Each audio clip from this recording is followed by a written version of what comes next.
नवरात्रि हिंदू समाज में बहुत ही महत्वपूर्ण त्यौहार है और ये साल में 2 बार आता है। नवरात्रि के 9 दिनों के प्रत्येक दिन में माँ दुर्गा के एक रूप की पूजा की जाती है, जिसमें शैलपुत्री, माँ ब्रह्मचारिणी, माँ चंद्रघंटा, माँ कुष्मांडा, माँ स्कंद माता, माँ कात्यायनी, माँ कालरात्रि, महागौरी और माँ सिद्धिदात्री शामिल हैं। नवरात्रि के तीसरे दिन को तृतीया तिथि के रूप में मनाया जाता है, जो माँ चंद्रघंटा की पूजा के लिए बहुत ही ज़्यादा महत्वपूर्ण है। चंद्रघंटा का अर्थ होता है चंद्र की अवतारिणी, जो इस देवी के वाहन चंद्रमा की अवतारिणी के कारण प्राप्त हुआ है। माँ चंद्रघंटा का जो ये रूप है वो चांदी के चंद्रमा के समान होता है, जिसके मस्तक पर सोने का चंद्रकांत मुकुट पहने हुए होता है और अपने अभय हाथ में त्रिशूल लेकर के वो खड़ी होती हैं। उनके आधार में सिंह का वाहन होता है। वो माँ दुर्गा के 7 रूपों में से एक हैं और उन्हें सर्वशक्तिमान का प्रतीक माना जाता है। उनकी पूजा से शक्ति, शांति और सौभाग्य की प्राप्ति होती है। चंद्रघंटा माँ का रूप चांदी के चंद्रमा के समान होता है, जिनके मस्तक पर सोने का चंद्रकांत मुकुट पहना हुआ होता है और उनके आधार में सिंह का वाहन होता है। तो समझिए वो कितनी ज़्यादा निडर होती हैं। माँ चंद्रघंटा की पूजा का आध्यात्मिक महत्व बहुत ही ज़्यादा महत्वपूर्ण है। उनकी पूजा से भक्तों को अनेक आध्यात्मिक और लौकिक लाभ प्राप्त होते हैं। माँ चंद्रघंटा की पूजा करने से भक्तों को आत्मिक शक्ति की प्राप्ति होती है और उनकी कृपा से आध्यात्मिक और शारीरिक शक्ति मिलती है, जो उन्हें जीवन के हर क्षेत्र में सफलता की ओर ले जाती है। माँ की पूजा से भक्तों को मानसिक और आत्मिक शांति की प्राप्ति होती है और उनकी आराधना से मन की अशांति दूर हो जाती है और वो स्वस्थ और संतुलित जीवन जीने के लिए उत्तेजित होते हैं। माँ चंद्रघंटा की पूजा करने से भक्तों को सौभाग्य की प्राप्ति होती है। वे समृद्धि, सुख और संपत्ति के साथ जीवन में प्रसन्नता की अनुभूति करते हैं। चंद्रघंटा माँ की पूजा से भक्तों को भयहीनता की प्राप्ति होती है। उनकी कृपा से भक्त भय और अनिच्छा से मुक्त होते हैं और जीवन में आत्मविश्वास बढ़ता है और साहस की भावना विकसित होती है। माँ चंद्रघंटा की पूजा से भक्तों को संजीवनी शक्ति मिल जाती है और उनके जीवन में उत्तेजना, ऊर्जा और उत्साह की अनुभूति होती है, जो उन्हें किसी भी कठिनाई में सामना करने में सहायक होती है। माँ चंद्रघंटा का नाम चंद्रमा और घंटा 2 शब्दों से मिलकर के बना है। माँ चंद्रघंटा की पूजा से शक्ति, शांति और सौभाग्य की प्राप्ति होती है। इस दिन यानी कि तीसरे दिन नवरात्रों के माँ की पूजा करने से भक्त को भयहीनता और सुख समृद्धि की प्राप्ति होती है। नवरात्र के तीसरे दिन का उत्सव भगवान शिव के भक्तों को भी समर्पित होता है।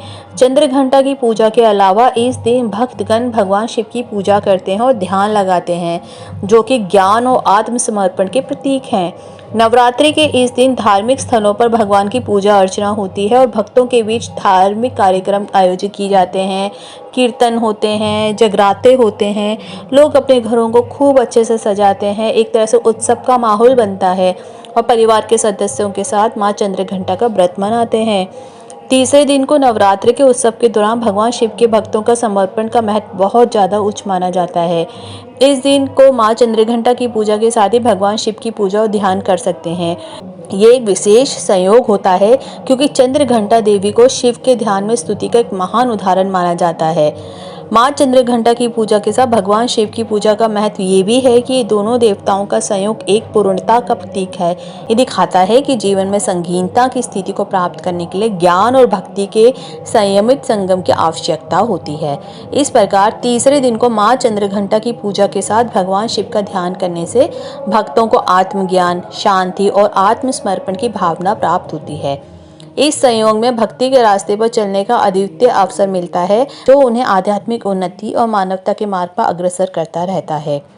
नवरात्रि के इस तीसरे दिन धार्मिक स्थलों पर भगवान की पूजा अर्चना होती है और भक्तों के बीच धार्मिक कार्यक्रम आयोजित किए जाते हैं। लोग घर को सजा करके बहुत ज़्यादा उत्साह के साथ ये त्यौहार मनाते हैं और इस दिन व्रत रखते हैं, कीर्तन मंडली गाते हैं, गीत गाते हैं और परिवार के सदस्यों के साथ बहुत खुशी खुशी दिन बनाते हैं, व्रत रखते हैं।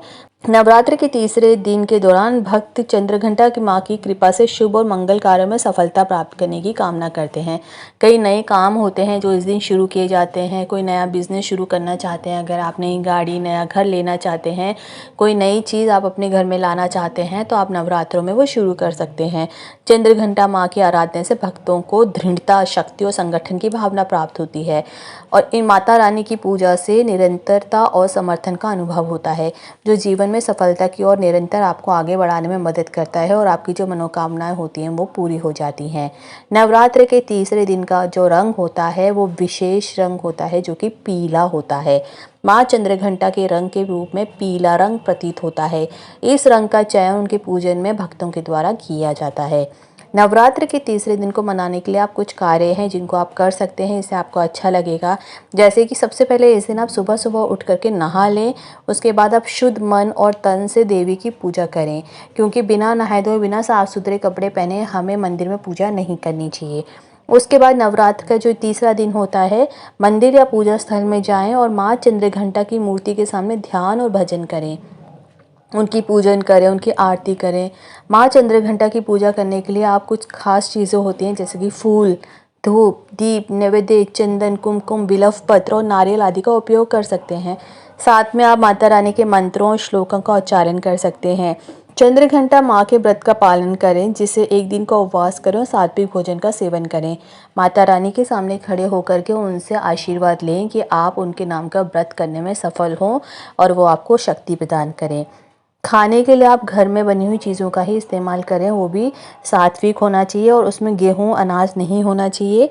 जैसे आप फल खा सकते हैं, आप नॉर्मल खाना कद्दू, लौकी और फिर शक्करकंदी आप खा सकते हैं, साबूदाने की खीर आप खा सकते हैं। लेकिन नमक जो है वो आप बाहर का नमक ना लें, नॉर्मल नमक जो आप डेली खाते हैं वो ना खाएं, आपको सेंधा नमक खाना होगा। उसके बाद शाम को माँ चंद्रघंटा की आरती करें और दीपों का दर्शन करें। व्रत का त्याग शाम को करने के बाद शुभ सात्विक भोजन का आनंद लें, जिसमें स्वादिष्ट खाने का आनंद हो। आप इसमें आलू मिला सकते हैं।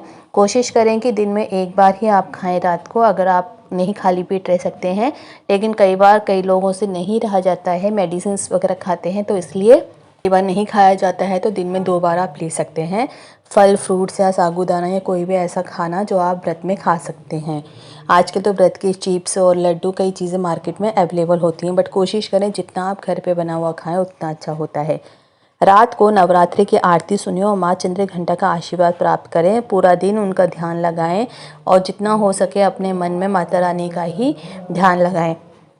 नवरात्रि के तीसरे दिन के व्रत में सात्विक भोजन की परंपरा होती है। जैसे कि आप क्या क्या खा सकते हैं, वो है साबूदाना, आलू और साबूदाना की बनाई हुई, और उसके बाद आप कुट्टू का आटा आप खा सकते हैं, आलू के साथ बनाया गया।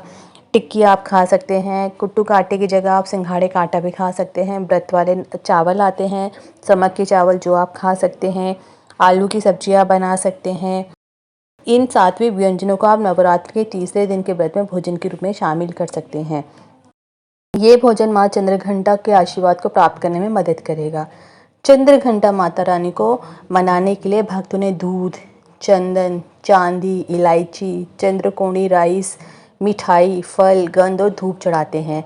इस दिन को मनाने से माँ चंद्रघंटा की कृपा मिलती है और उनकी कृपा से सभी कष्टों का नाश होता है।